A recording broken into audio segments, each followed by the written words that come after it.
And go blue, everybody. The gang's all back. We're going to grade all of the portal pickups. All of them. That's right. Also, we'll give you an inside look at the college football video game, discussion about alcohol at the big house, and much more coming up next on Michigan Wolverines Live.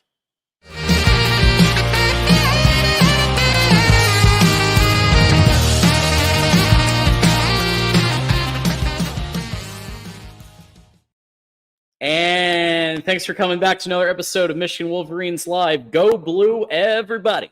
Today is Tuesday, May 21st, 2024. And my name's John Diadamo, and I'm going to take you through the next block here. You can find me on Twix at John Diadamo. So go ahead and do that if you want live tweets and all kinds of other stuff. Before we bring on our co-host and our special guest today, we've got a quick reminder: like, subscribe, share this link out with a friend. As I always say, if everybody shares with just one or two friends, we're going to blow this thing up. And there is a poll that we put up. Thanks, Ferris. And so make sure to answer the poll. If you have hit the like button, you have subscribed. If not, that's a great opportunity to do it. And before I bring everybody on, also a reminder about super chats. Bring your comment or question up to the top with a super chat. All right, let's start out with our co-host and now the host of the Michigan Wolverines call-in show live on Thursday night, TJ. Go blue. Hey, go blue, John. Yeah, man, we got Thursday night, 9 p.m. This week, we're going to have Ferris join us. Should be a great show. Our first show went extremely well. I was extremely happy with it. And, yeah, it should be a great one, man. Absolutely. Can't wait. And Ferris Khan, host of Smash the Numbers, is back from Europe. Welcome back, Ferris. Thanks. It's so great to be back. There was one point where I tried to listen in on some things here and there, but I think at 3 a.m. I had to kind of get up early. I'm like, okay, I gotta hear something. So I think I was listening to Mark's show in the morning. Not sure I got this last week. The timing just didn't work out. It was truly the middle of the night, but I am ready to go, refreshed. Met some Ohio State fans because I was wearing my Michigan championship hat in Europe. There was one guy who, he was just kind of booing me. Another guy I saw kind of behind me that just kind of said, "Go Buckeyes." I didn't turn around. But the guy who was booing me, he had a family and he was asking me some questions about, hey, should I get on this gondola? He was trying to be friendly with me after he identified himself as a Michigan hater, so to speak. This wasn't me. This was my wife. My wife said, we were kind of deciding, hey, should we go on this gondola? It was in a very busy area. And he was right next to us. He said, what are you guys going to do? Are you going to go on this gondola? It was like in this open water. It's like a big gondola traffic jam. And we said, no. We're going to walk. We're going to walk somewhere else inside of Venice, our own special, place. We'll find a different gondola. But that gondola, the gondola that's right here, that's for you. Those are for Ohio State fans. That's what my wife said. I didn't make this up. She said, that's the one for you. We're going to go to a quieter place. So got to kind of dig it in there a little bit. Another guy, I started talking about Michigan fan this time. We were on a boat, started talking about late 80s, early 90s Michigan hockey players like Marty Turco and snap. Okay. Warren Sharples, I think the name came up too. So that was fun. So anyway, glad to be back. Glad to represent Michigan. Outside of Yankees hats, Michigan's pretty popular in Europe.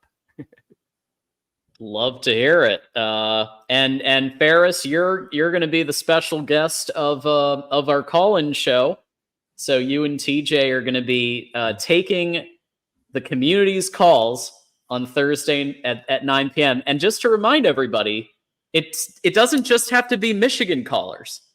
We all welcome the Buckeyes, the Spartans, or anybody else to also chime in. Isn't that right, TJ? We want our community to ring in. We take all challengers. We're open for conversation and debate if you want to bring it. Any rival fan base that wants to get on the the virtual and discuss college football, we're here for it, man. Absolutely. And a quick reminder that TJ's been helping us get onto not just YouTube, but audio podcast. Yep. So on all your podcast platforms, find us, subscribe, rate us 5 stars. We'd really appreciate it. We're trying to grow it, build our reach, build our brand. And, so far, so good. Absolutely. We want to welcome everybody who's in the chat. So we've got, in addition to Ferris and TJ and their comments, we've got Double J, Jackson Johnson, one of our chief marketers. Here is somebody. Okay, I don't know if either of you guys have met George yet. George is an OG voice of college football from like the beginning of Mark doing voice of college football, and an absolute legend. I love this guy. So glad he could come by. He is a Florida fan, okay. But we won't hold that against him. Yeah, that's okay. Florida might be the only team that has a tougher schedule than Michigan this year. They have a pretty tough one. Yeah, and plus he might need some distraction after that Jaden Rashad lawsuit going on right now with NIL. So it's all right. You're safe here, George. Absolutely. And we've got Jason Bode. I don't know if I've seen Jason before. Might be a first timer.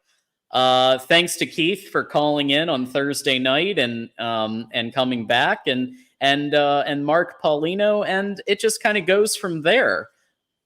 So yes, Borge, get Mark to 100,000, spread the word, and go blue from Tom. So thank you all so much for coming to Michigan Wolverines Live.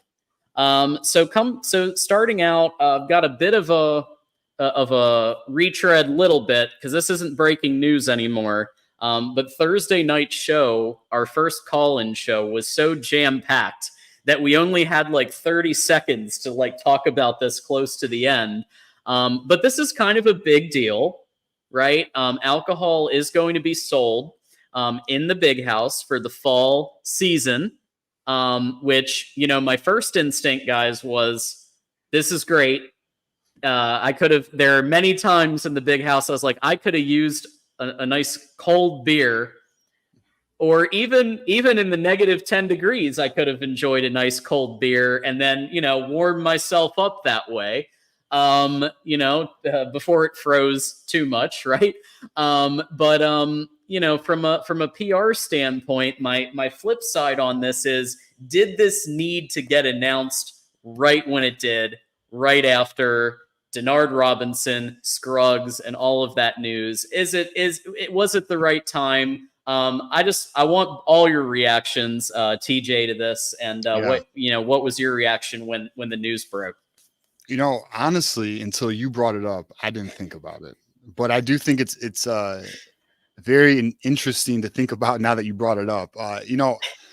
I think that for me, I've been waiting for this to happen for 2 years when teams started announcing putting alcohol on campuses, and then the state of Michigan passed the bill where they allowed it, they made it legal.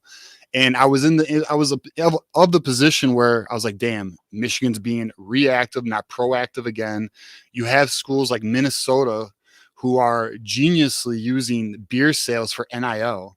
So a portion of beer sales go to NIL, their NIL collectives, which I hope Michigan does, because Michigan actually has its own beer, the Champion Circle Maize Ale, which is brewed by New Holland. I'm hoping they sell that at the Big House. That'd be huge, which would help support NIL. So, really, my mind was there, but you bringing up that one point, I do find it interesting. I don't think it's an issue. Maybe it's something a rival could run with, I guess, but at the end of the day, who gives a shit? I'm just happy it's in the Big House, and Michigan's finally getting, because I think at this point there's only one Big Ten school that doesn't have alcohol sales in their stadium at this time. I don't know the school, but I saw something where there's like one school left. So Interesting. yeah. Before I go to Ferris, I want everybody to imagine cracking a Bell's Oberon in the big house. All right, Ferris, let's go to you. Yeah, I mean, I think you bring up something that perhaps our rival podcast were not smart enough to come up with as a zinger against us. So you do bring up something that is an interesting point. But that ship has sailed. I mean, I think people are probably excited about it. I'm old enough to remember, people bringing in big jackets and stuff like that with stuff in them. And yeah, people bring stuff in. So is it really going to be Absolutely. that different? And is it, I go to Detroit City FC games, which are the rowdiest crowds you could imagine. And, yeah, they sell alcohol there, and they have kids there as well. So, it's just the reality of today, and it's obviously a great revenue source. There is safety. I mean, I'm just imagining a Michigan State night game kind of scenario, where things could get crazy. We were worried about that in the past, without this, but hopefully everybody's under control, to the extent possible. And if they're not, then they're thrown out of the stadium. Yeah, I mean, here's a traditional Buckeye backhanded compliment here. Michigan has the best beer in the country, so U of M will probably sell a bunch of trash lager. I always can count on Sean. Yeah. Well, in terms of to Ferris's point about the Michigan State night game, I mean, in my opinion, that's just going to make the environment more intense, more epic. Michigan has been known to have sometimes a less than stellar atmosphere at the football games. And I know people might not want to hear this, but listen, this is American football here. All right. We drink beer, we watch football, and it's only going to make the environment more intense, and it's going to be good for the team in the long run. And if anyone has any concerns about potentially too much alcohol being consumed, for one, when it comes to the students, they're going to drink anyways. Okay. We've all been students, and we all know how, all of us have gone to college, and we're all aware of the way people bring alcohol into stadiums or drinking far too much before the game. So this way you could try and last 3 hours before your next beer, Mm-hmm. So, I think in my opinion, I don't think anything's going to be too drastically different than what you experience in an NFL game, which goes on every weekend, typically with no issues, occasionally a fight in the stands. But I hate to say it, that's American football, and that's America, and that's what we do in America, damn it. So it is what it is. I'm pro beer sales in the big house. All right. We do have Mark Rogers, voice of college football, in the chat right now. We've made it so he can just join some shows, kick back, relax, and mentioned. No one ever fights at a Michigan State game. That has never happened. Never. Okay. So moving on to Portal. So we are going to go ahead and rank with a grade. Each of the Portal pickups. So I should say grading. That's my bad. Grading the Portal pickups because the conventional wisdom is that these Michigan has been kind of chill in the Portal, not really pulling their weight. There's all these things being thrown around, and some of it was valid, I think, for a bit until they just started cooking. So it began after we saw what Samaha was capable of in the spring game, and they said, oh, that's not going to work. So then they ring up Arkansas, or they ring up Spada, who was planning to transfer from Arkansas State, to transfer into Michigan to potentially be the starting kicker. Probably will be the starting kicker. So given the need for this, what do we grade this, TJ? Yeah, I give this an A+. This was not only does it fill a need, it's a high level performer. He was a Lou Gorza finalist a year ago. extremely dependable, strong leg, can hit it from 50. This is the type of player that helps you become a Big Ten champion or get you over the hump to become a national champion. Kickers do matter. So I'm extremely happy with this addition to the program. All right, we're doing letter grades here, right? So Yep. I will also give it an A. We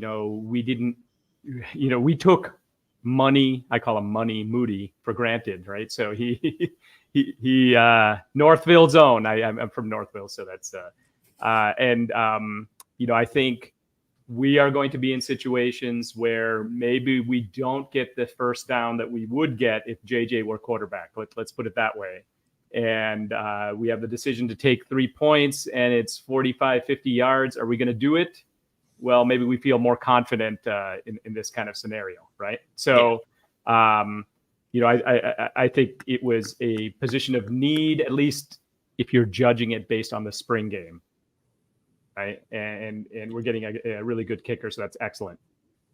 I'm also going. I'm with you, Ferris. I'm going A because I have someone else in mind for A+. So I want to keep that a little bit rare. So I think average. I think we can all agree at least an A for that one. Because look, it was a key need. We saw what our current people were able to do, and they went out. They said, "Oh shit, this isn't going to work. Let's go out. Let's get this guy." Which Michigan has had a history of doing that. And another that I'm going to be honest, I forgot about this one for a bit.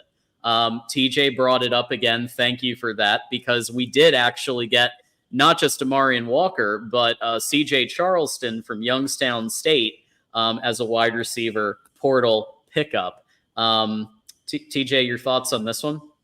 Yeah, so my letter grade here is going to be a C-, simply because impact. I don't see impact with this. This is a depth addition. He should, he's just a body in the room, in a room that needs bodies. So, unfortunately, I have to go with the C-. Okay. Yeah, I mean, that's the word I wrote down, depth. So, C-, I'll give it a C, whatever. I mean, it's important to have depth. I think probably it is a bit of a weakness, maybe weakest link kind of thing with receivers. So, yeah, I won't go super low. We probably do need some bodies there. So, and I'm going to be generous. I'm going to give it a C+. So we'll average out to a C. And the reason, yes, depth, but I also think due to the need for wide receivers, it can't hurt to have more sharpening iron when it comes to the wide receiver room. That's one of the areas that I was the most worried about after Roman Wilson, our deep threat, went to the NFL and will probably do great things with the Steelers. But you need a depth piece, and then who's gonna fight for these slots? And knowing Sharon Moore and formerly Jim Harbaugh, it's all about meritocracy. Any of these players might just shock everybody, ball out. But this guy's probably going to be playing more in the fourth quarter against Fresno State. But that's cool, because you need that too. Okay. So how about Amarian Walker coming back, not as a defensive player, but as a wide receiver? They got him back, TJ. Yeah, I'm going to go with a B-. Now, he has upside. He's extremely athletic, extremely gifted athlete. But the concern for Amarian Walker is consistency with his hands. Now, has he developed into a consistent catcher yet? I don't know. To be determined, right? So hopefully in fall camp, we get an update that his catching has improved. Until then, to me, he's just an athletic body who could potentially offer some relief at the X position. But that position, to me, is still to be determined. So I'm going to give it a B-. I'm going to grade a little bit higher on that. I'm going to say a B. I'm going to trust that the conversion from defense to offense will be successful, and I'll give it a B. We'll see what happens, though. It's a guess at this point until we see him in game action, but I'll give it a B. Yeah, for the exact reasons you just mentioned, I'm gonna go with TJ on this one. I'm saying B minus because we don't, like you said, we don't know, but there is a need for competition at the X position, right? I'm on the Fred Moore train, but Amari and Walker, they're gonna battle, and that's great. That is fantastic. Whoever is the better deep threat, they're probably gonna roll with them. I trust Kurt Campbell to draw up some deep passing routes in practice for both of them to catch the balls from Alex Orji, Davis Warren, and kind of play around with that to see who does better. But it's good now that there's these two players who both I think are capable of being in that position. Who wins out? We're gonna find out, but I'm going B minus on that. So we had a little bit of a doldrum after that, but then Sharon and company just started. Boom, boom, boom. Lamar Morgan crushing it in the secondary and some of this transfer portal stuff. So the first one that was announced was the cornerback from Albany, Amir Hall, who had 5 interceptions, 15 breakups, and he was an All-American for the FCS in 2023. TJ, I was pretty pumped about this one. I don't know about you. Oh yeah. Yeah, I'm extremely pumped about this. I think he will be. I think he will win CB2. Obviously, there still needs to be a camp battle. Jair Hill will compete. So it'll be settled in camp. But I think Amir Hall is a A-minus addition. It is a need. I think he's an extremely good player. I think he is a D1 Power 5 level player, even though he was an All-American in the FCS, but also had like an 89 PFF grade. I mean, he is legitimately an extremely good player and, a great addition to the program. Yeah. So does this become sort of like the Josh Wallace kind of scenario? Perhaps. So I would give it an A. Also, I think, is he going to be a starter? I think probably. I mean, out of the 4. Well, I mean, I don't want to steal thunder in the future, but out of the 4, maybe he has the highest chance to be a starter, is what I would say. Out of the 4 DBs they got, safeties they got. Yeah, so I think that's fair. I'll say this: if Jair Hill or Jaden McBurrows wins CB2. That's amazing because this guy is definitely my projected CB2. With what he was able to do at Albany, I think he's going to have quite a few big moments on the largest stages.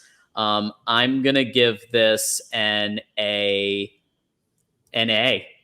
because I just think you needed that elevation because you got Will Johnson on one side. You need somebody, if not to match that energy, at least, in the same universe to force the offenses to have to account for both of them. Because if it's just the one, then there's some stuff that they can do schematically to try to account for Will Johnson. But if they also have to deal with Amir Hall, then it does create a little bit more, for offensive coordinators to think about.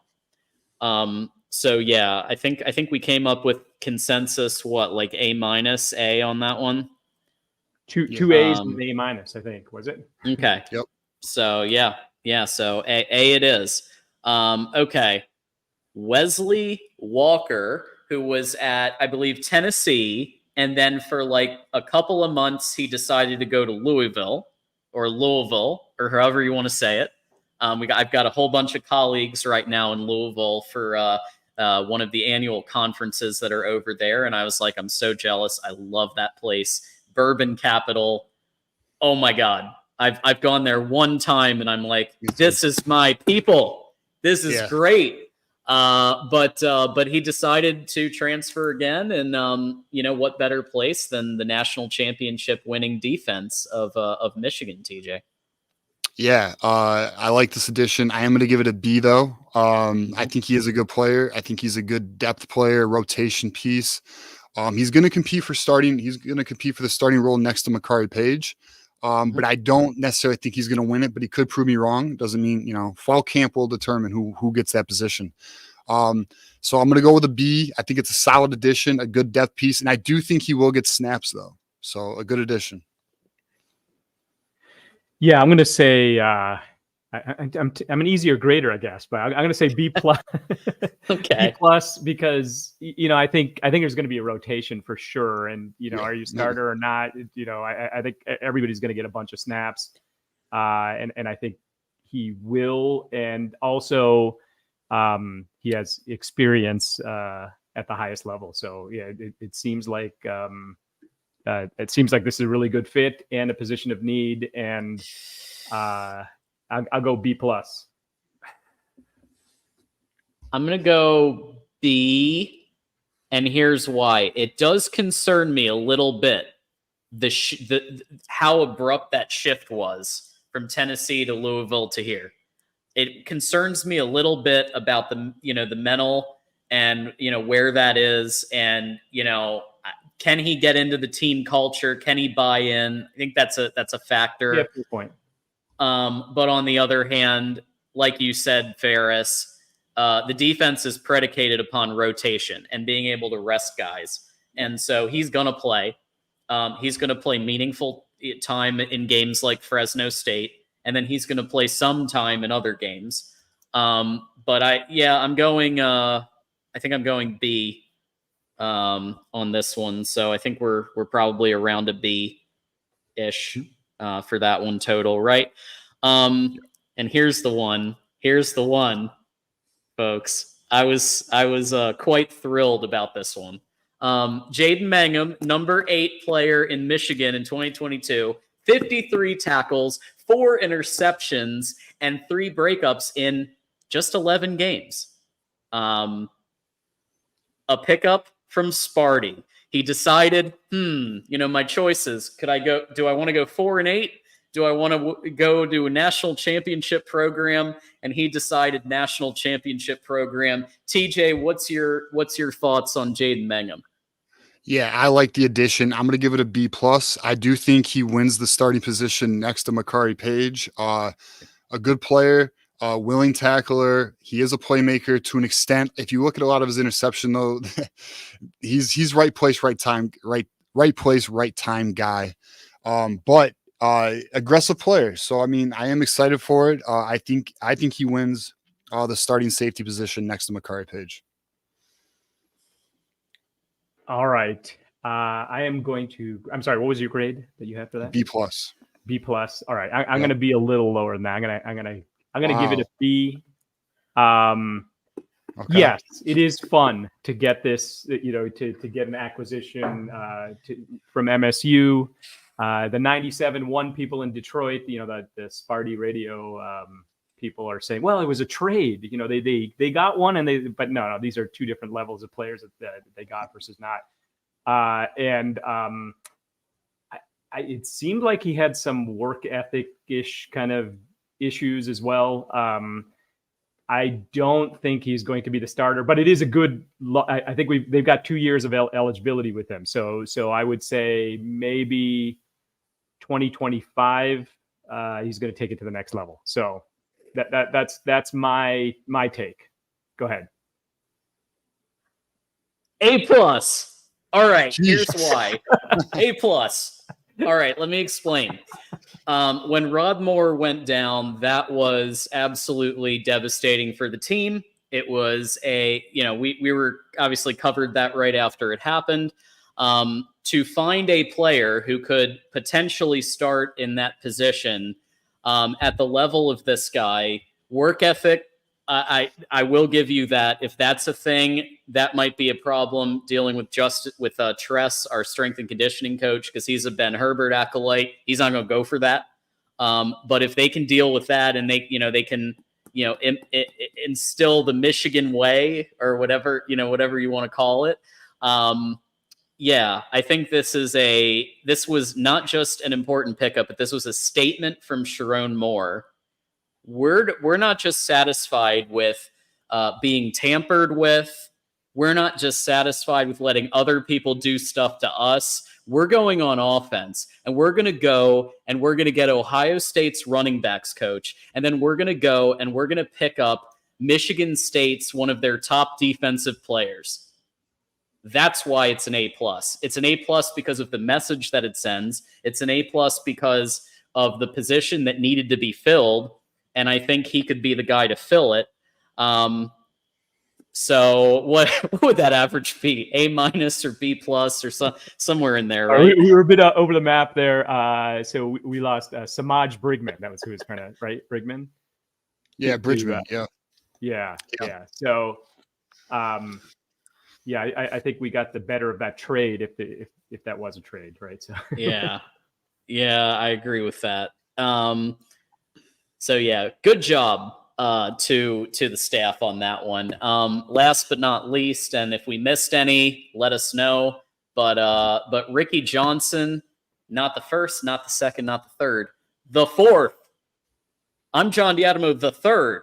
He's going a step further. He's the fourth. 35 tackles, 6 passes defended at UNLV. He's a cornerback.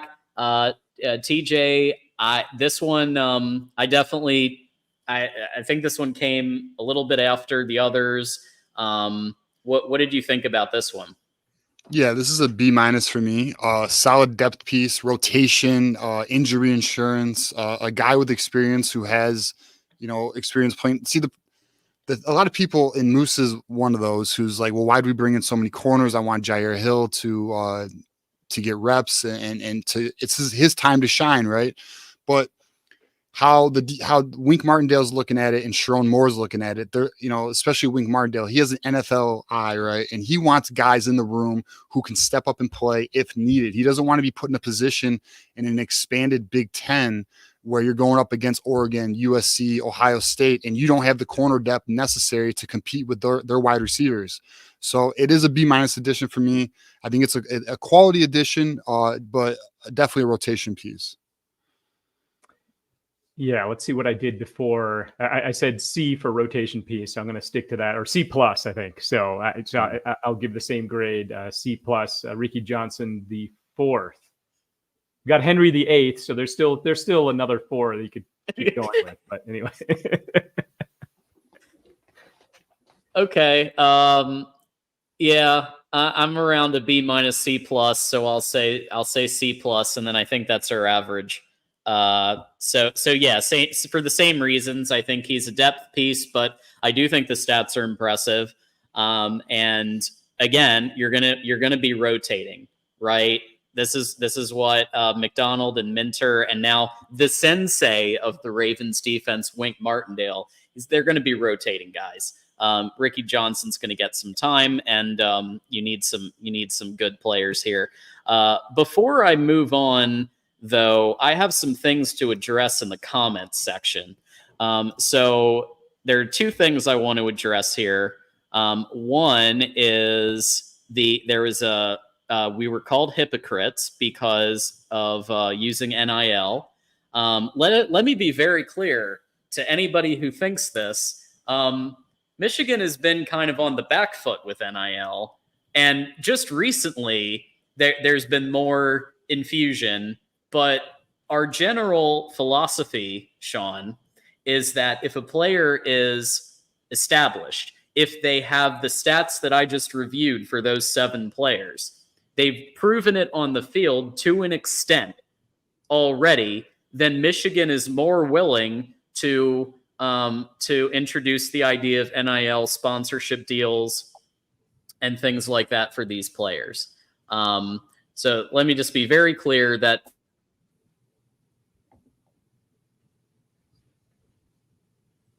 we lost him.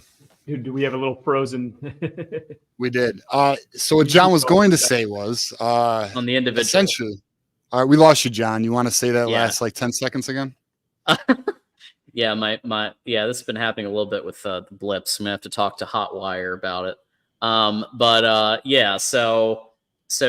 I think that it's just we pay for proven talent, even if it's individual talent. because some people talking about Michigan State, I understand they do suck. They did go 4-8. They did have a bad culture. All of those things I stand behind, but that's not like a player like a Jaden Mangum is still somebody that you want.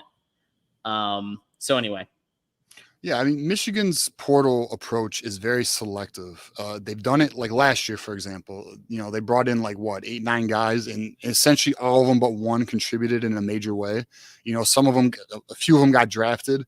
I mean, Michigan takes a very selective approach in all things portal and recruiting, and I'm going to get into that in the recruiting segment about some selective approach that they're currently taking right now. I mean, Sharon Moore is being very diligent in his approach to how he wants to build the team and keep the culture.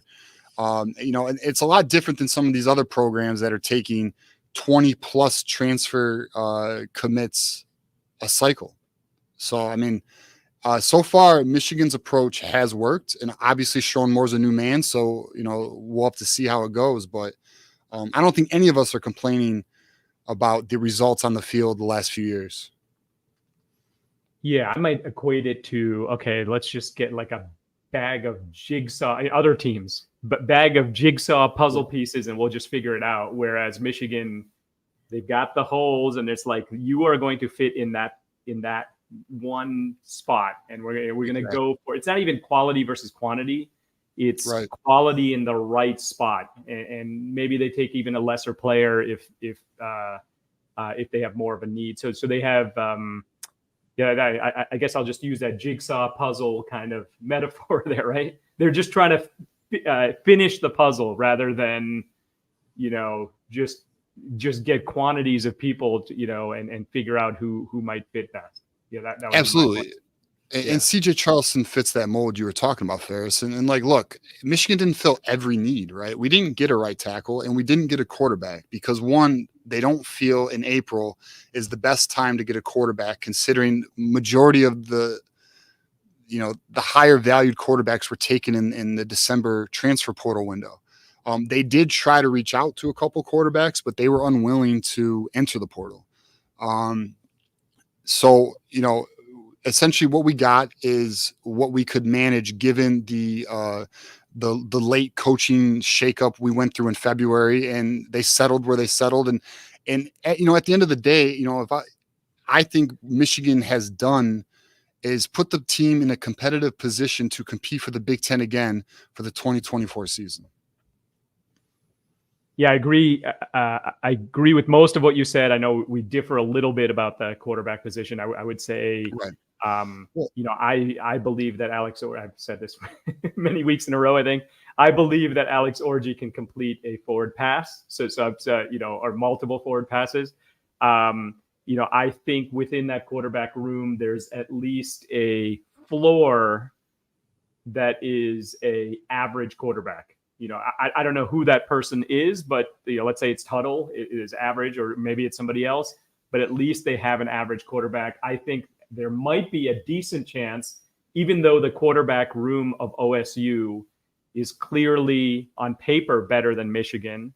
They have 2 freshmen that are kind of being blocked from playing, and then they have some older players as well. But I think there's a decent chance, 25, 30, 40% chance that Michigan's quarterback could outperform Ohio State's quarterback in 2024.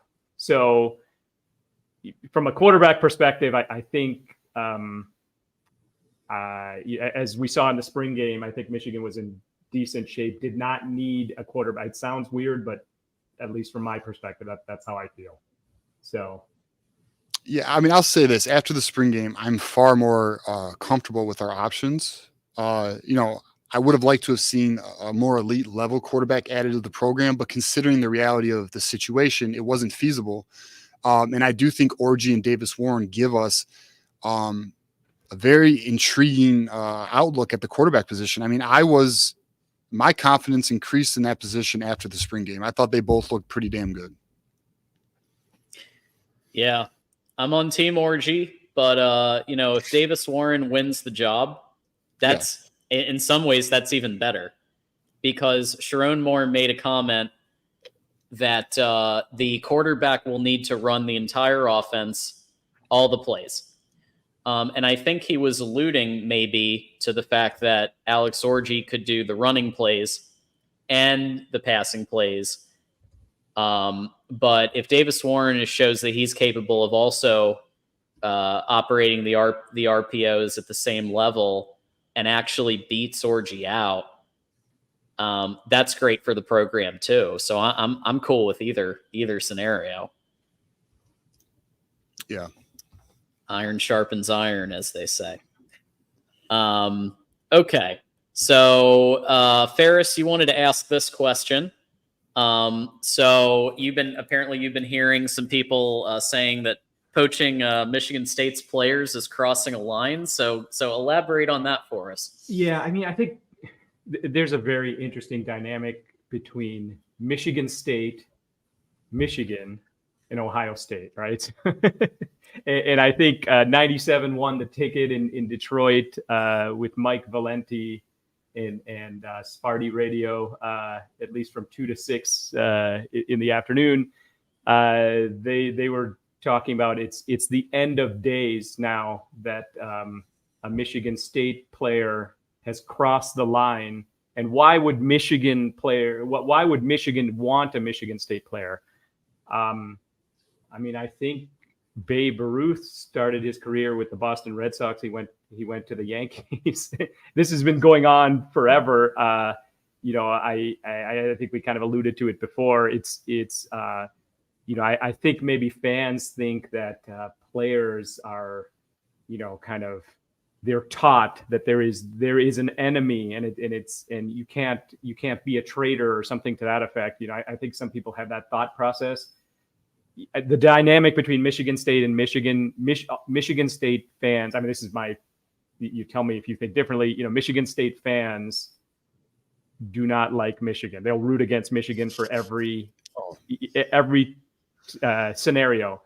Same thing with Ohio State fans, but it's a kind of this weird triangle because then you have this synergy between Ohio State and Michigan. Sometimes they need two sports, basketball and football, to I call them Sparties, like Sparties and Buckeyes kind of combine Sparties. They're kind of frenemies with each other in many cases. So I don't know. It's a weird dynamic. From my perspective, I think, I really think it's not a big deal at all. It is frustrating if we were to lose a player of note, but that's probably going to happen at some point.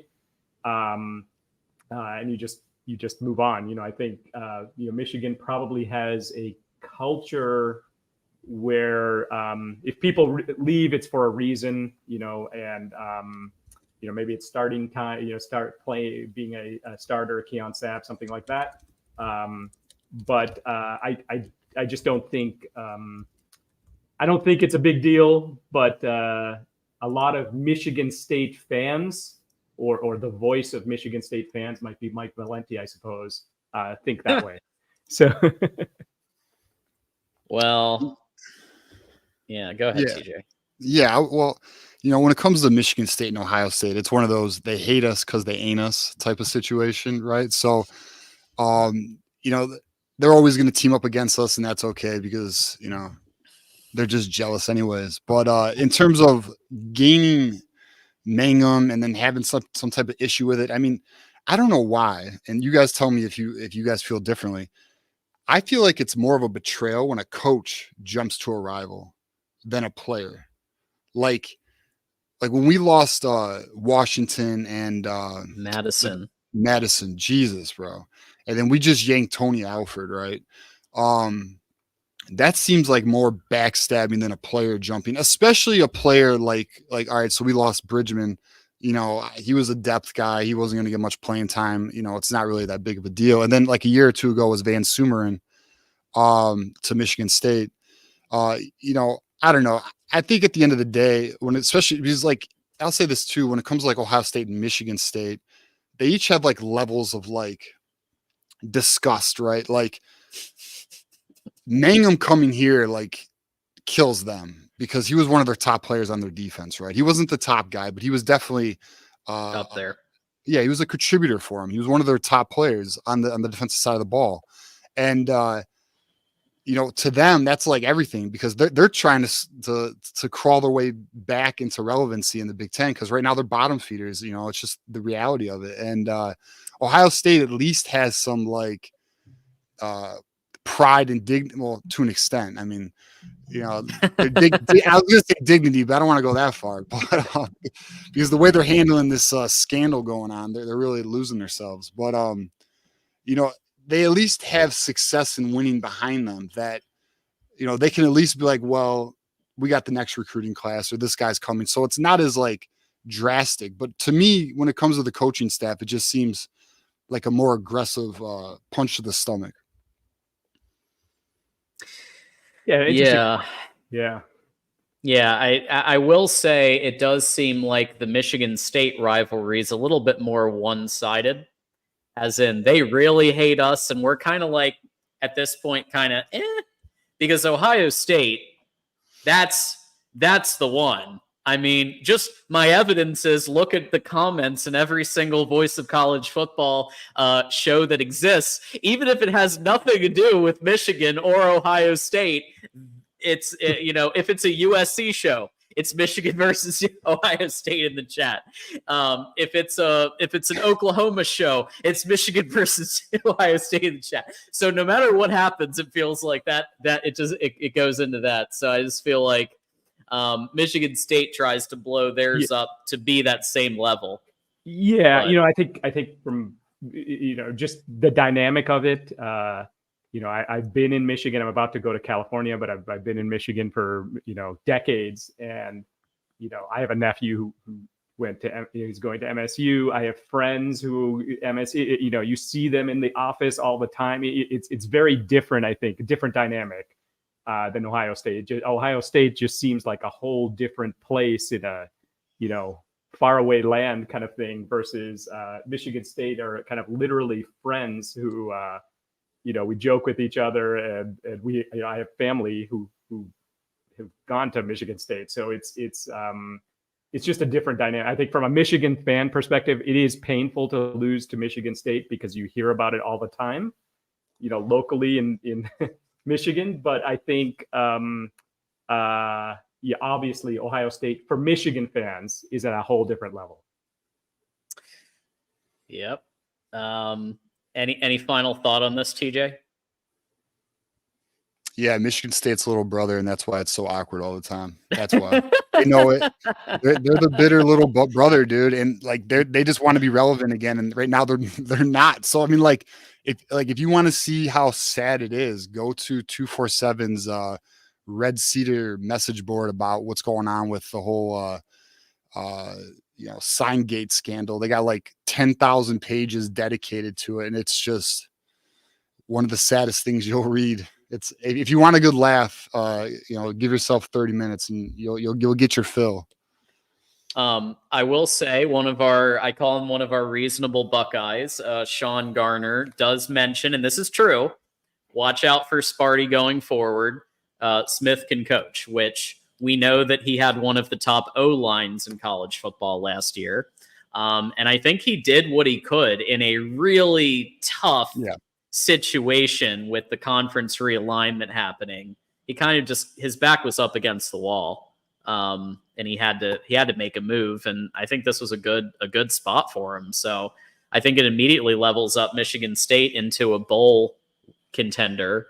I think they could go from 4 to 6 wins. I think that's very fair. And contend for a bowl. I don't know, man. I think their team is, I don't know. I got to look at their schedule to give an honest take on it. I haven't really dissected it at all, but we will in the future. They lost a lot of talent. They lost their entire defensive line. Their recruiting isn't going so great for them. I'm not saying they won't get it together, and I do think he's a good coach. I do. I was actually very impressed with him at Oregon State. And I'm not saying Michigan State's not capable eventually, but right now, I don't know. The program, to me, we'll have to see this season, if there's any life in the program, but it's pretty bad right now. They're bottom feeders in the Big Ten. It just is what it is. Yeah, maybe for year one, there aren't divisions anymore. There's probably going to be some level of tiering in the Big Ten, in terms of tiers of teams. And, maybe they can shoot to be kind of in that second tier, and that might be reasonable. Remember, there was a time where they would beat us consistently. So we should not forget that. So, it's true. yeah. Very good point.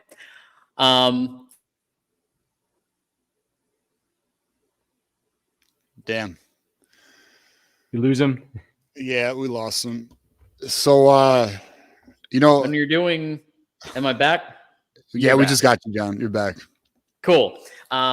Forgive me. My internet is causing problems tonight. I will reset it soon. So when you're doing your shopping on Amazon, as many of us do from time to time, go ahead and hit that link in any description section of any video here at the Voice of College Football, and join our Patreon or become a YouTube member to support Voice of College Football as well. All right. We're going to recruiting. So TJ, you got some people to talk about here, some recruiting targets that we've got up here. So I'd love to hear a little bit about who Michigan staff is going after. Yeah, I want to hit on Andrew Olesh first. This is our number one target. This is tight end 1 of the 25 recruiting class.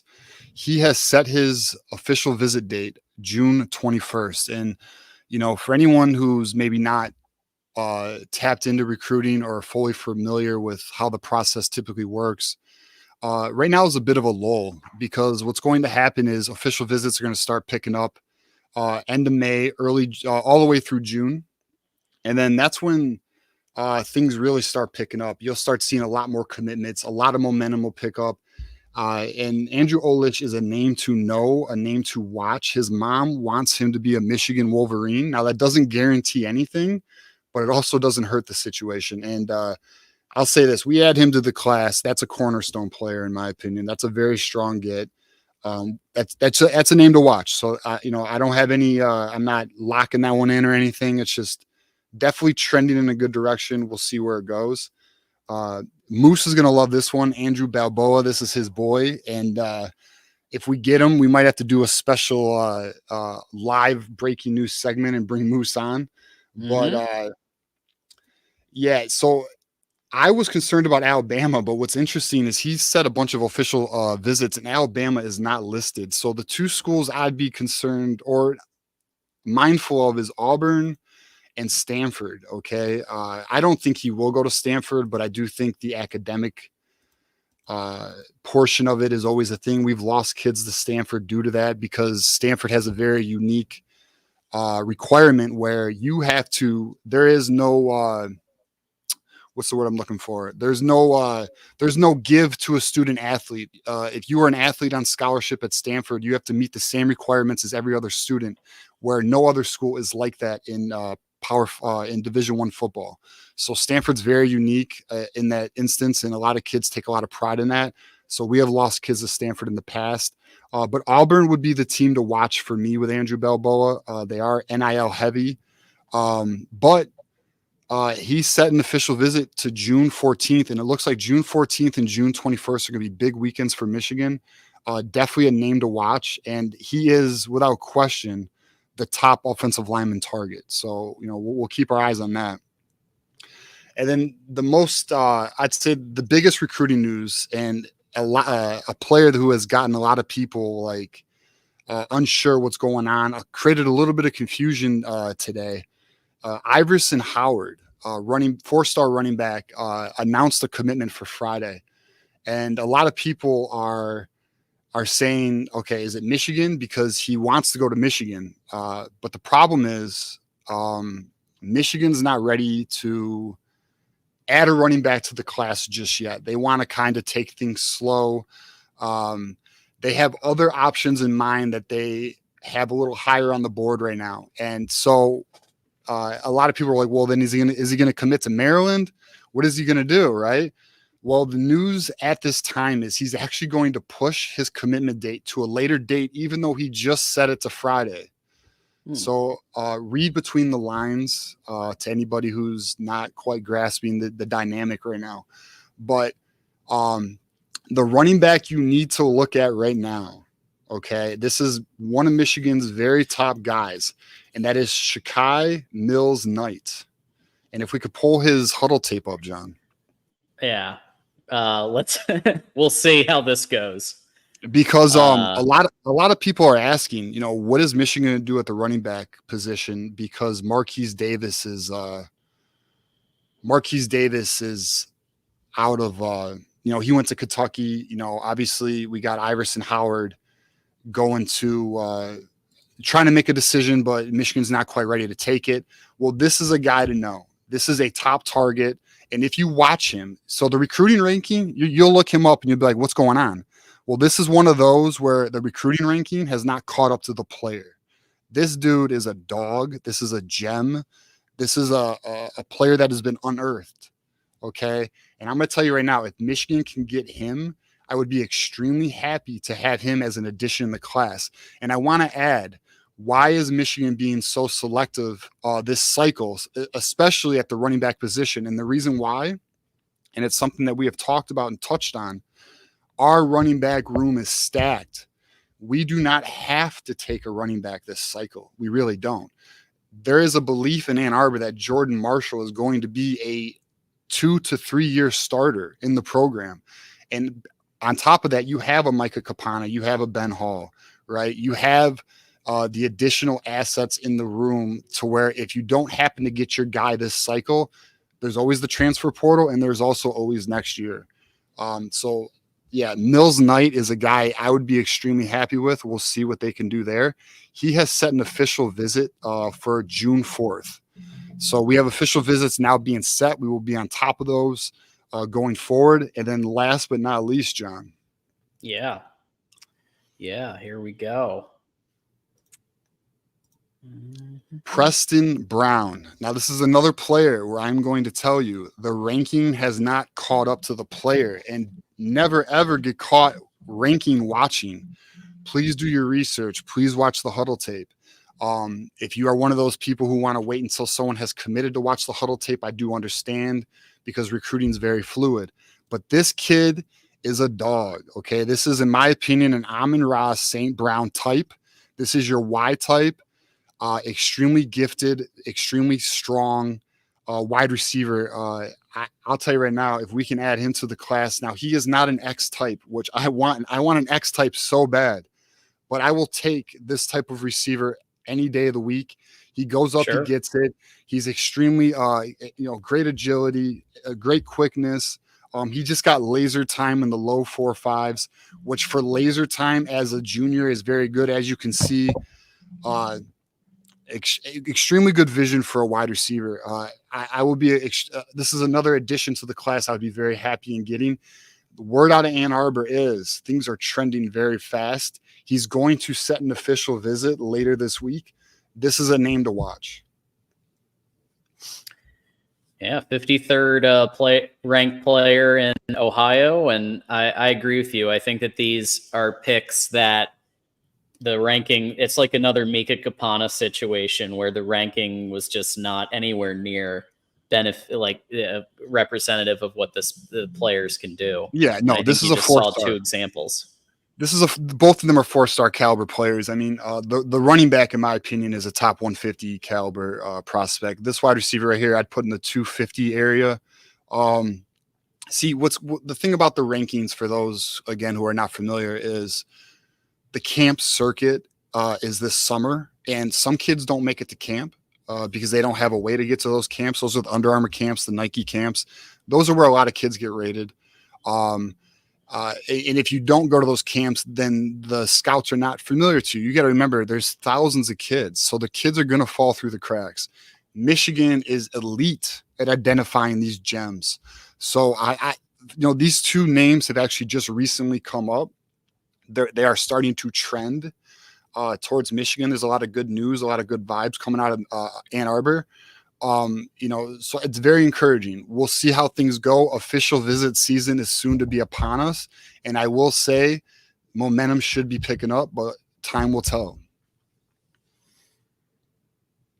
TJ, and this was super interesting. Just this sort of the dynamics of how much more homework it appears that Michigan does to catch those diamonds in a rough before their rankings haven't caught up to what their tape is. So it just kind of goes to show you that, I mean, sometimes you think, is it development? Is Michigan developing lesser players, or is it that actually they aren't lesser players? Actually, it's just Michigan was able to find them, efficiently find them before the rankings caught up, or maybe they didn't go to the camp. I think there are probably a bunch of players on Michigan's current team where I think we had this conversation before, where we think, I don't know if you can think of any offhand, maybe Colston Loveland or something like that, where the ranking just wasn't there initially, and then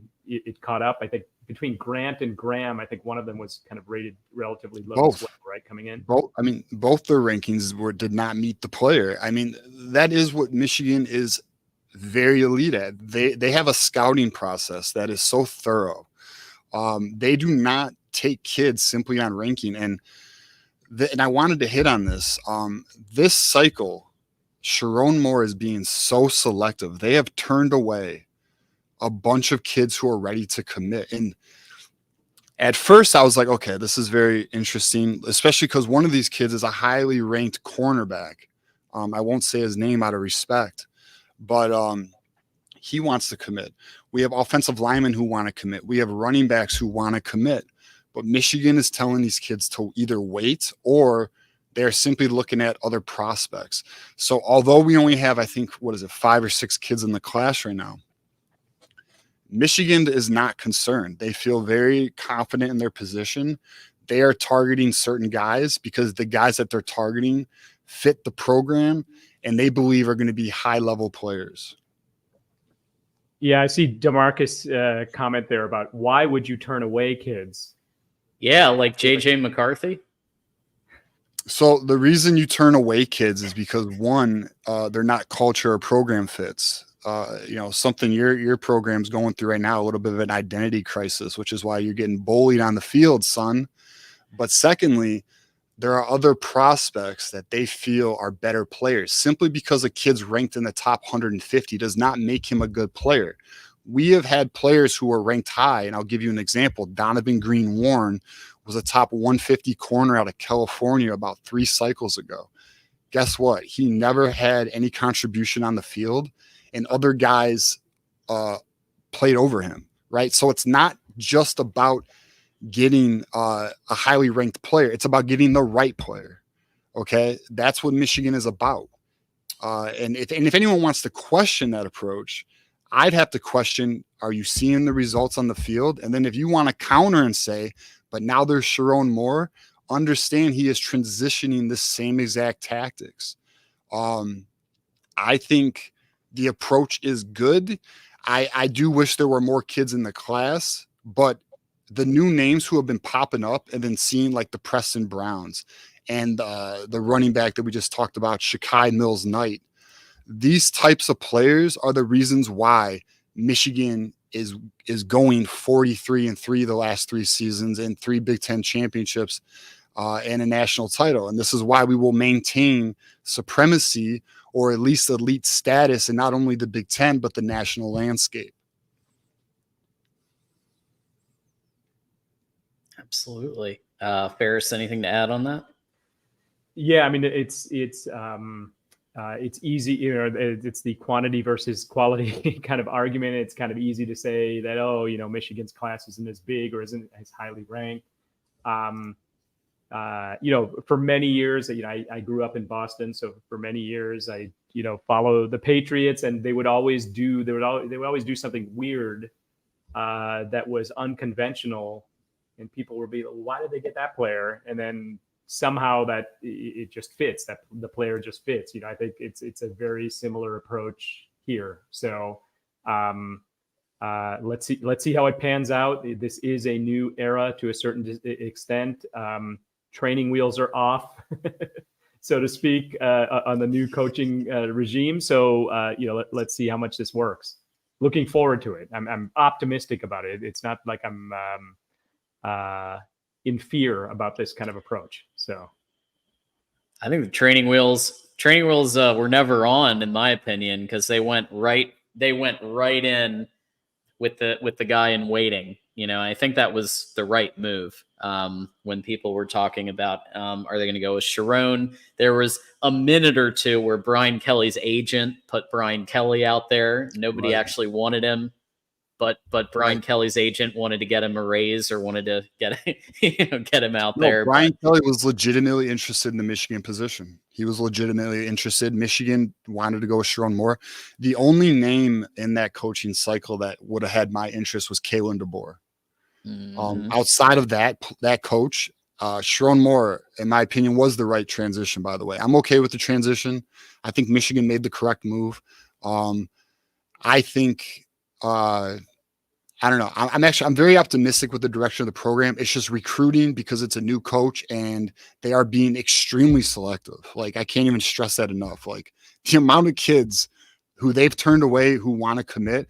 And there's another player who I will not name, who is currently committed, likely will not be in the class on National Signing Day. And I will not name that name, but that's how selective they're being. So that's just the reality of the situation right now. Watch this space. Yeah. Well, if anything happens, we'll be on it. Okay. We'll now maybe I'll give a little more background on what I'm talking about. Yeah, and if you haven't subscribed to Michigan Football, the voice of college football, and hit the bell to get notified when we go live, you might miss some of the content that we might be pushing out about this. So definitely subscribe and help us beat Ohio State.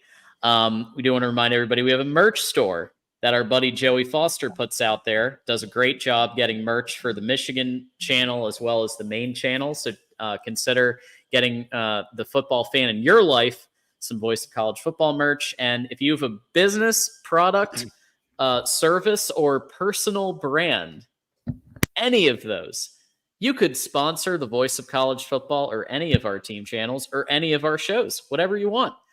Just email MarkRogersTV@gmail.com and we'll talk about how 90,000 plus subscribers over our entire network could benefit you. Okay. Ferris. So we're kind of going back and forth on the college football 25 game. We talked a little bit about it last week, and the fact that Donovan Edwards is a cover, a prime feature on both covers. But now, obviously, there's been a bit more released about the game. And Ferris, I know you have a video on this, but give us like the quick highlight of kind of what people can expect if they watch Smash the Numbers. Sure. Yeah, I did a little Smash the Numbers this morning and published it. Please listen to it. I'm really interested in your feedback, actually, the audience feedback on this. I am not a gamer per se. I do have an Xbox Series S. That's sort of like the cheaper version, whatever. That's what I'm going to get. And, much like you, I do wear glasses. so maybe I won't notice the resolution difference and that won't bother me, whatever.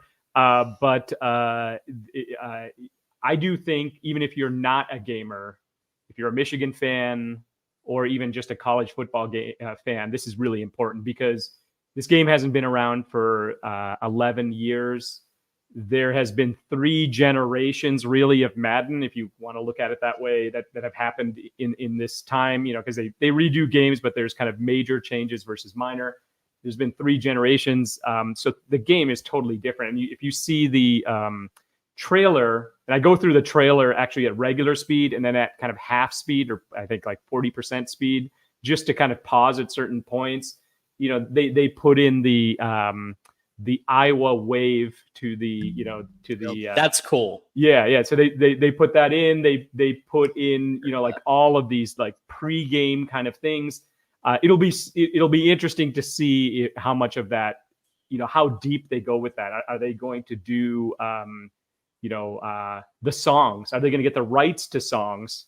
Are they going to be able to do jump around? I was going to just ask that. Is Wisconsin going to get jump around? Is Michigan going to get Mr. Brightside? Yeah. So it'll be interesting to kind of see all of that. I think it's going to bring in, I mean, I just got back from Europe. I think a worldwide audience, like people here play FIFA, the soccer game, where it's mostly European. So it'll be interesting to see, just because it's probably going to run on the same engine as Madden. And I've heard a lot of comments, well, it's just going to be a reskin Madden. Well, I mean, they're playing football and it's the same company. So maybe to a certain extent, but you see kind of like the uniforms are different. They've got, maybe even things that are semi-illegal in terms of the way that you wear the top, or how far you put up the knee pad. That they've made some little tweaks there that are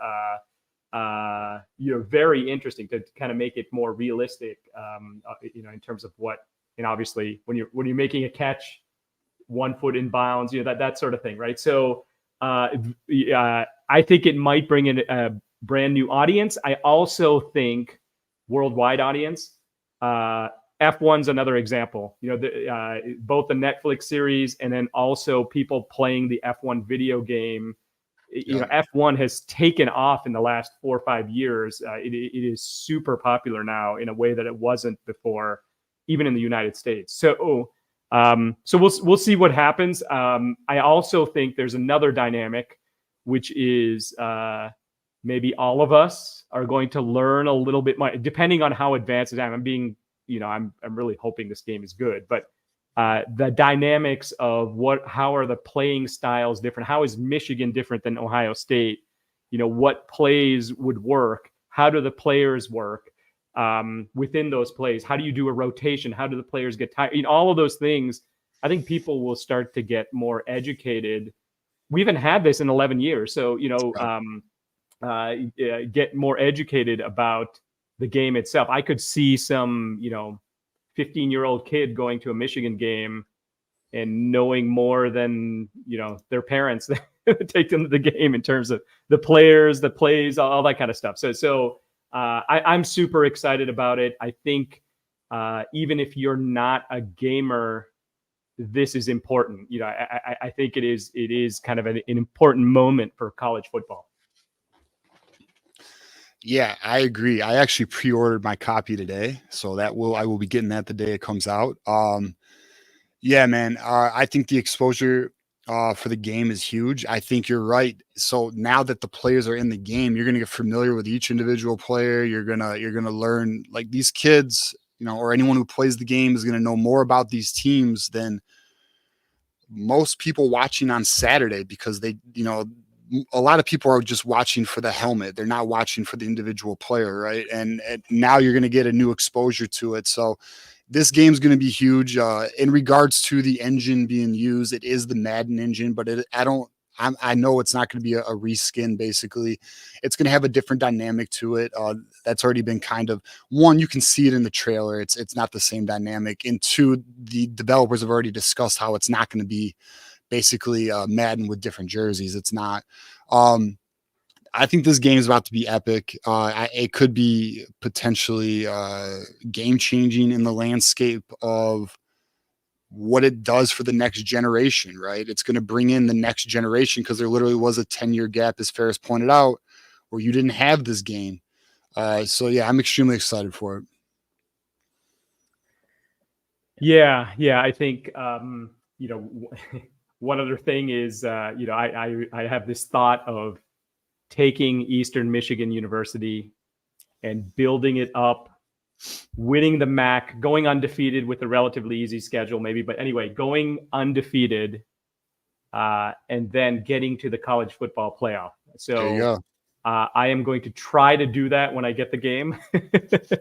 I probably that 15-year-old that I described could probably do it better than me, because I haven't been playing Madden all these years. But we'll see what happens. Just some tips here. Get an Xbox Series S. You can get it for about $300. Off and on, there is a Best Buy offer, I believe. Usually in Best Buy, they have some sort of offer. I think it was around 2 days ago, but it wasn't around today, whatever. But it's like $50 store credit. Then you can kind of apply that to get the game. Your effective price is $220 or $320, sorry, with the console and the game. And then, I think what you have to consider is if you're going to play other stuff, that Xbox Series S does not have very much memory. So you're going to have to get this memory thing that costs about $120, $150. So it's not, if you're only playing it for Madden and maybe one or two other games, you're okay. If you actually want to use it as a console for many, many different games, you're going to have to kind of upgrade from there. So just some considerations, but I know a lot of, I've heard in different contexts here, different podcasts, it seems like a lot of husbands are going to have to convince their wives to get this, somehow, in the next few, next couple months. Yeah. So I recommend looking at Amazon, checking other game sites, whether it be Walmart, Target. I got a Series X in February for $390. There you go. So yeah, Not I got bad. it on sale. So yeah, I'd recommend potentially going those different outlets. Look around for the best prices because there are people getting new systems now. I mean, I've literally seen numbers of people saying, "Damn, I gotta get a next gen system now." So just look around for it. Yeah. And if you want to get it used, a lot of people take the Series S and then they upgrade, and you can kind of take advantage of that as well. You do have to choose PS5 or Xbox Series S or Series X. And one of the advantages of the Microsoft platform, I'm saying this because I know a lot of you aren't gamers, but you might consider getting a console. I think it's between $10 and $15 a month. There's a subscription. It's sort of like Netflix for Microsoft, and it gives you a whole bunch of games, including an old version of Madden, like maybe a 1 year old version of Madden. If you're going to get the console right now, maybe you go the Xbox route, although the PS5 is more popular, but the Xbox route, because you can get that subscription, maybe play Madden, get kind of used to it, play that, there's games like Forza and, driving game, and they have an old F1 game, that sort of thing. Might be a good option for you if you're looking to do that. Again, entry point, all brand new. You can get less if it's used, but all brand new, approximately $320 with the game is what you'd be looking for. So not only are we giving you our insight and analysis on football, but we just gave you a whole bunch of ways you could get a bargain console to play college football 25. I think I'm going with the Series S because I currently just have the Nintendo Switch, which I enjoy the hell out of. It's so fun, but obviously they're not going to put that game on the Switch. So yeah, probably Series S. And use the Amazon link if you want to do that. And good point. Yes, use the Amazon link, right? If you're going to get it from Amazon, a lot of times Amazon just matches what Best Buy is doing anyway. So yeah, and especially if you have Prime, that's the way to go. I'm going to keep this very brief, given the situation with the internet. Although they tell me I have half a gig right now, but we'll see how this goes. But since we've got the video game conversation, I'm looking through the past draft here that we just had, with Caleb Williams obviously being the number one pick. He was also the Heisman winner in 22.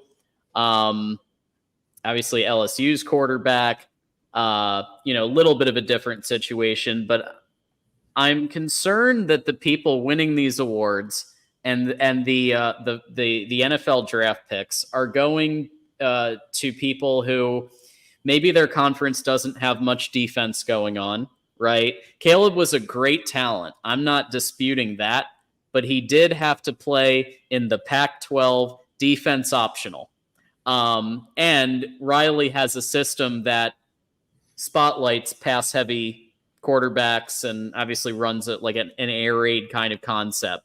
LSU, they have to face a little bit more defense, right? They are in the SEC. So I'm gonna make a little bit of an exception there, but they still went 9-3. JJ McCarthy went 15-0. And JJ McCarthy didn't even I don't even think he got an invite to the Heisman ceremony, and he went 10th in the draft. And so I just worry about what we're doing when quarterbacks in certain conferences that don't have as much defense, and certain systems are being rewarded. Because I worry, well, Michigan's on the other side of that. Just won a national championship. Donovan Edwards being the exception because he was on the cover. So I'll give him that. I'll give them good choice on that.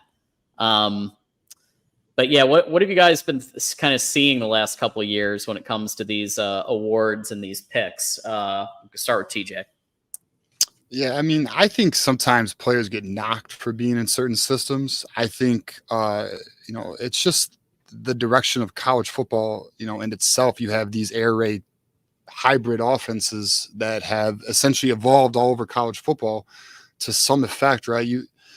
I don't really have an issue with it. I think, LSU, what they did with Daniels, they intentionally drove his numbers up so he'd be able to win the Heisman. They had him out there in blowouts and things like that.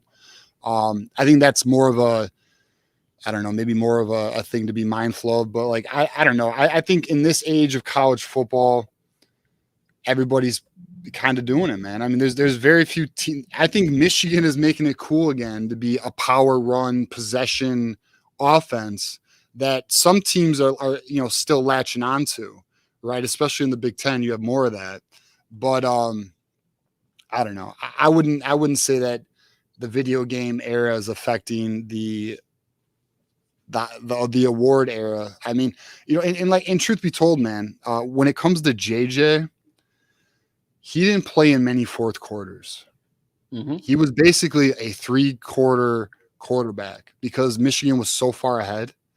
That's what really hurt him in the statistical area of awards and things of that nature.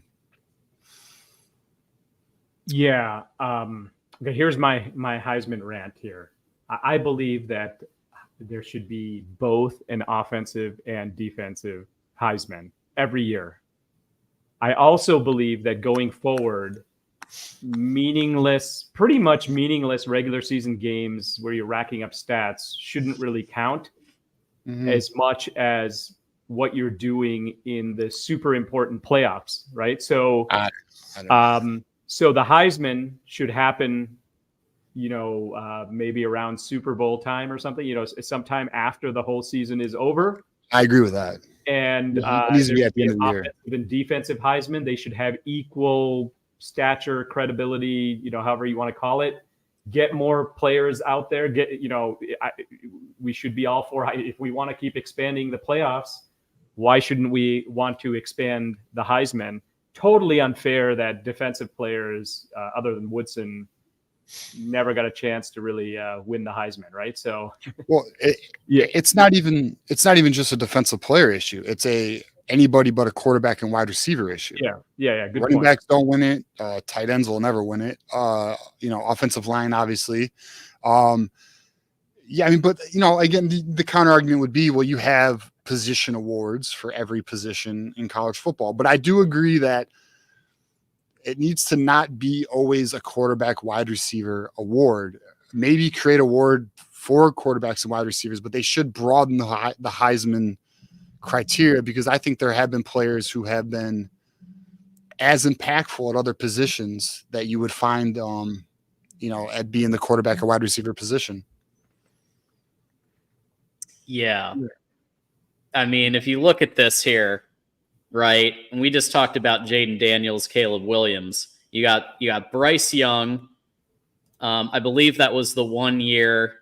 I think that might have been the first year of Bill O'Brien, or was that Sark? I don't remember, but it was another one where a lot of, I will say that year, if it wasn't for him, Alabama would have had a much tougher time. Because there were a couple of plays that he made without which they don't, they're nowhere near, I think, the same. I think that was the year he had that crazy throw against Auburn in the Iron Bowl, which was pretty remarkable. I'll give him that. But wide receiver, okay, got a wide receiver in there.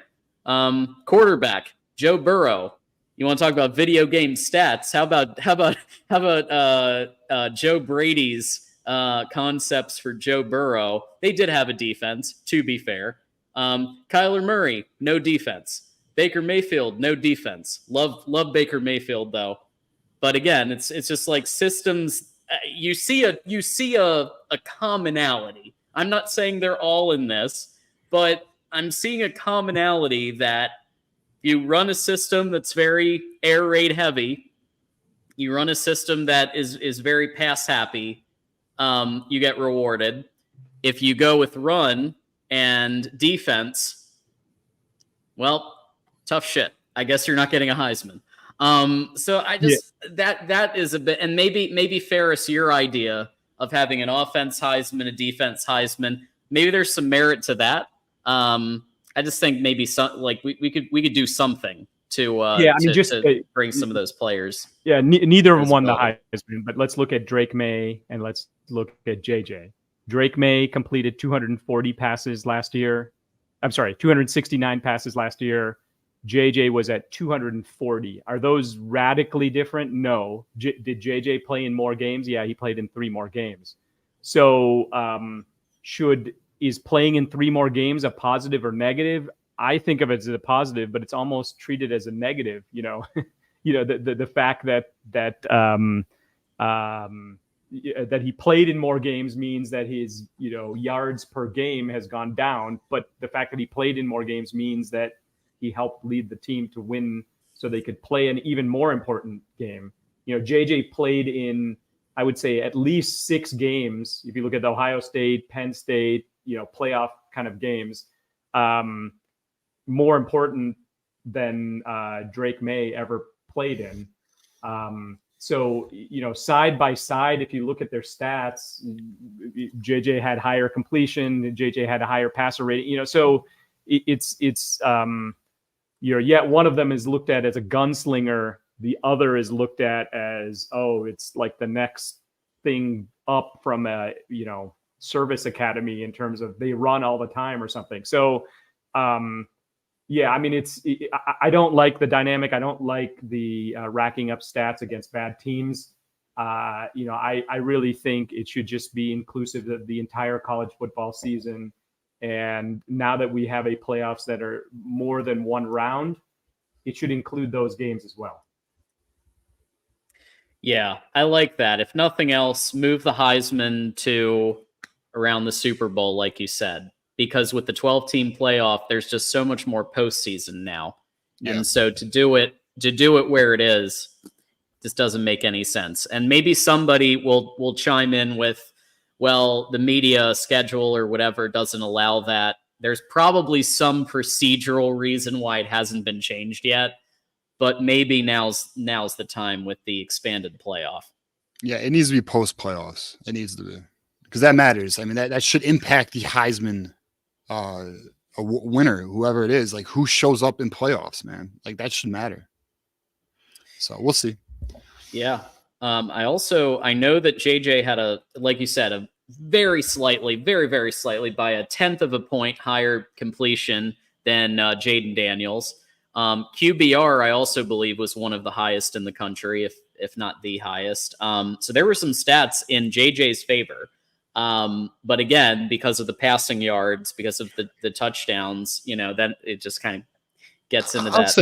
I'll say this though. I mean, is the argument, because this wasn't how it was frameworked, right, or presented, is the argument that JJ should have been considered for the Heisman? Because personally, I don't think JJ should have been considered, because only 5 make it to New York, right? So I think he should have gone to. I think he should have gone to New York. I don't think he should have won necessarily, but New York. I gotta look at the finalists. I don't know. I don't know. I think JJ is a damn good quarterback. I just think, for example, the Penn State game where Sharon made an executive decision to adjust the game plan. Again, that wasn't because of JJ. That was because Carson Barnhart could not handle Chalk Robinson. But it's that type of thing that for him to be in New York, I don't know if that wouldn't really work. Although for most of the year, wasn't JJ in like the top 10 of the Heisman watch list? So I mean, he did get so. he got some respect, man. And actually, for like the first 6 weeks, he was actually up there because his numbers were far better in the beginning of the year. But it is what it is.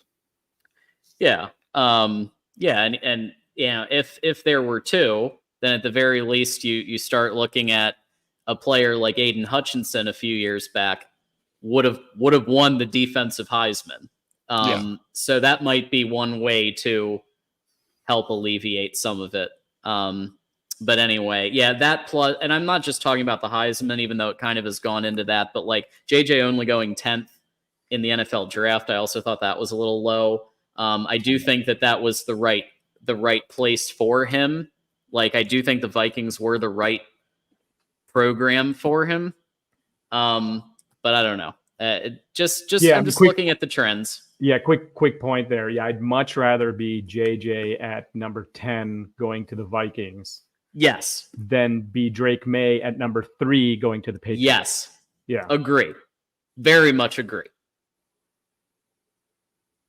Absolutely. The conversation will continue. And so anybody who wants to call in on Thursday at 9, I will be helping produce that show. TJ and Ferris will be your host and co-host. But if there's any comments about my point just then, happy to address those in chat as well. But call us on Thursday night. John stokes the fire, and then me and Ferris got to handle all the heat. I can pop in for that if need be, but thanks to all the Buckeye fans on today. We had a lot of Buckeye fans. I appreciate you. Absolutely. I think that's a good reminder that we do have a 2 live shows a week now. And so TJ is hosting our Thursday night at 9 p.m. Eastern show, Michigan Wolverines call-in show live. And this week's guest, Ferris Khan. Absolutely, man. It'll be a good show. Looking forward to hearing what the community or Wolverine Nation wants to talk about, and getting Ferris' take on whatever these callers throw at us. Yeah, well, we'll have to call some audibles here with depending on what's coming in, but bring it. Go ahead and bring it. As long as John can help us, keep it PG or whatever, So yeah, I mean, last show went great, man. I mean, honestly, I think it went a little better than we anticipated in terms of participation from the community, and this Thursday should be great. Looking forward to it. Yes. Thank you to everybody who showed up Thursday night. Thank you to everybody who showed up tonight. We're going to go now to final thought and where can people find you. So we'll start with Ferris. Final thought for everybody, and where can people find your work on Voice of College Football? Well, my final thought is we're closer to the beginning of the season than we are to the national championship game. We still can bask in the glory of the national championship game, but we're getting there. This offseason has been such a roller coaster, but it's been so much fun. It's been so great working with both of you as well. So it's been great. So I really appreciate that. I did post a video this morning. Take a look at it. Let me know what you think. I am not a gamer, but I just think that there were a lot of interesting things in the preview of the game, and I think it is worth watching, even if you're not a gamer. It is worth watching that preview to just kind of see what's possible in terms of marketing the sport that we love in a different world that hasn't been around for 10 or 11 years. So take a listen to that if you could. It's on this channel. Smash the Numbers, the latest edition. There you go. All right, and go Blue, Ferris, and we'll see you in the after show here in a minute. All right, and TJ, final thought for us, and where can people find you? Yeah. Well, you can find me at Ronin Sports Talk on X. I'm there talking football. If I get recruiting information before any of the shows, whether it be Tuesday or Thursday, I'll drop little nuggets here and there. Or if I see something trending, I'll post about it. You can find me there. Thursday night, we got the call-in show. You can now listen to us on all podcast platforms. I will upload tonight's show. It'll be up tomorrow. And yeah, man, I mean, just another week, another good show, and let's keep it going, man. Absolutely. Go Blue, TJ. Go Blue. And I'm going to keep this brief before I get another blip. My name is John Diadamo, and I was your host. You can follow me on Twix at John Diadamo. And until next time, everybody, go Blue. We'll see you soon.